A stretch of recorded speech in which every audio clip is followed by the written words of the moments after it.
20号，加拿大外长乔丽结束其为期3天的访华之行，这是他2021年就任以来首次访问中国，也是时隔7年中加外长再度与中国会面。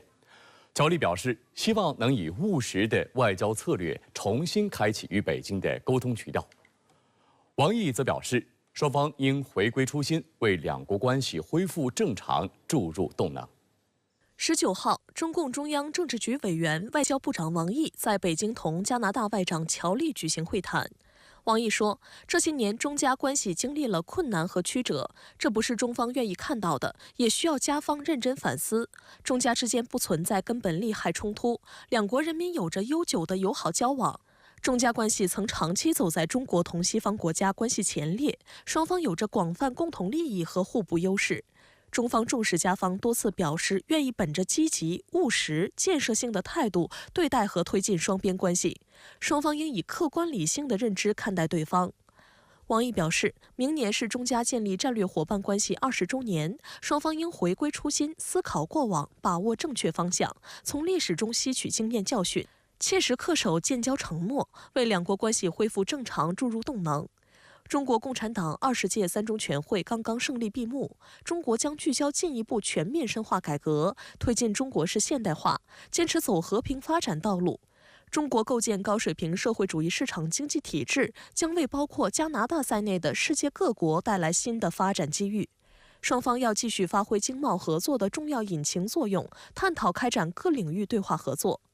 乔丽表示，加中人民友好历史悠久，白求恩大夫的故事在加拿大同样家喻户晓。加方愿积极务实地改善和发展对华关系，保持接触对话，加强在经贸、旅游、气候、环保、人文、禁毒等领域合作，实现互利发展。加方将继续恪守一个中国政策。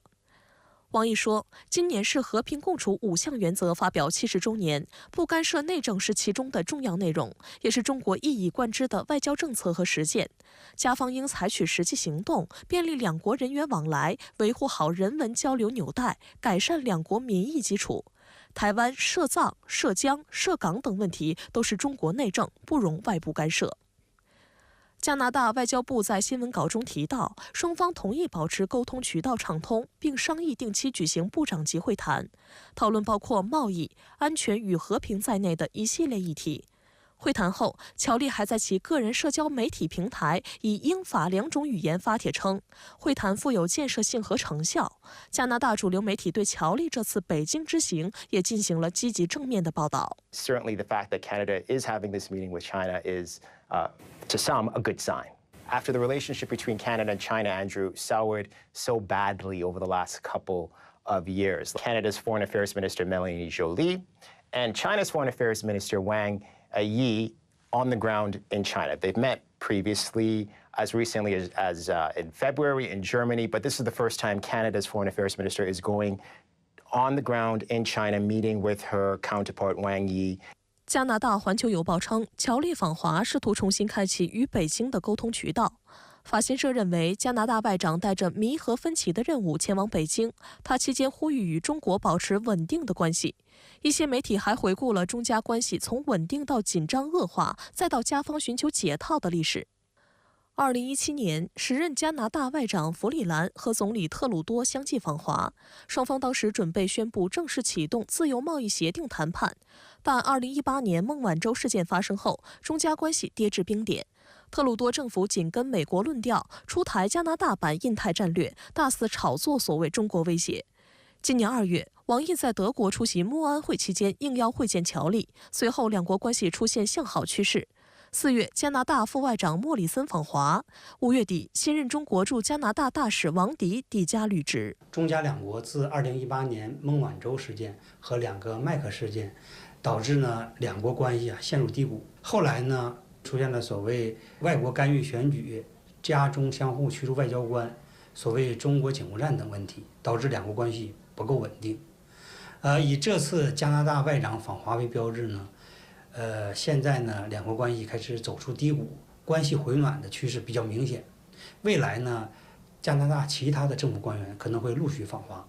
加拿大《环球邮报》重点报道了在涉及中国核心利益问题上的表态。报道援引加拿大政府声明称，该国将继续遵守一个中国原则。路透社则在报道中点出，乔利此访前一周，包括加拿大在内的北约成员国齐聚华盛顿参加北约峰会，并通过了一份联合声明，称所谓中国是俄乌战争决定性推动者。但乔利则更注重保持沟通渠道畅通的重要性。他强调，要在对加拿大人来说最重要的领域寻求合作。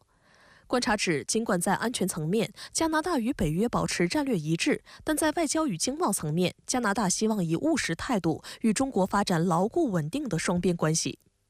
根据加中贸易委员会发布的报告，中国和加拿大之间有着牢固的经济往来历史，而且随着国力的上升，中国已经成为加拿大第2大经济合作伙伴国，仅次于美国。据加方统计，2023年双边商品贸易总额达1197亿加元，其中加拿大对华商品出口额为305亿加元，较2022年增长6.2%。加拿大国会山时报指出，随着出口持续增长，加拿大企业已加倍押注中国市场。但此次乔利访华后，预计两国经贸合作将再上一个台阶，预计两国人文交流也将增强。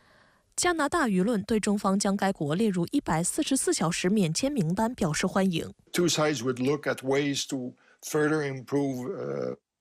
people-to-people exchanges in terms of tourism and students. And in terms of tourism, China used to be the second largest of overseas visitors to Canada. I see that maybe this is a sign where we could see a resumption of larger flows of Chinese tourists to Canada, maybe in the near future. 外界注意到，加拿大的对华关系仍受到美方的负面影响。12号，加拿大副总理兼财政部长弗里兰在受访时说，他将于下周与商界和劳工团体举行会谈，讨论针对中国制造电动汽车设置贸易壁垒的问题。他还暗示，考虑采取的措施可能不局限于汽车领域，并宣称加拿大别无选择。目前，加拿大对中国电动车征收约6%的关税，但美国政府将从8月1号起，把中国产电动车的进口税率提高到100%。加拿大政府此前已经表示，寻求与7国集团盟友保持一致。I know that some Chinese producers were already looking at the possibility of exporting electric vehicles to Canada. And I must say those vehicles are of good quality. They are, I would say, about half the price of the vehicles that we can buy in Canada. 此外，加拿大在北约峰会后决定增加军费支出，以达到北约要求。而第一步就是采购多达12艘能够在冰下作业的常规动力潜艇。观察指出，加拿大与中国并无接壤，但配合美国的北极圈部署，针对中国意味明显。此外，加拿大军方近年也到中国周边搞所谓自由航行、抵近侦察等行动，并导致一些小摩擦。加拿大将继续强化在我国周边的军事力量部署和行动，积极强化与地区国家和盟国的互动与合作，包括参加各种双边和多边演习，并将演习扩大到台海、东海、南海等区域，以此保卫所谓的航行自由和自由秩序。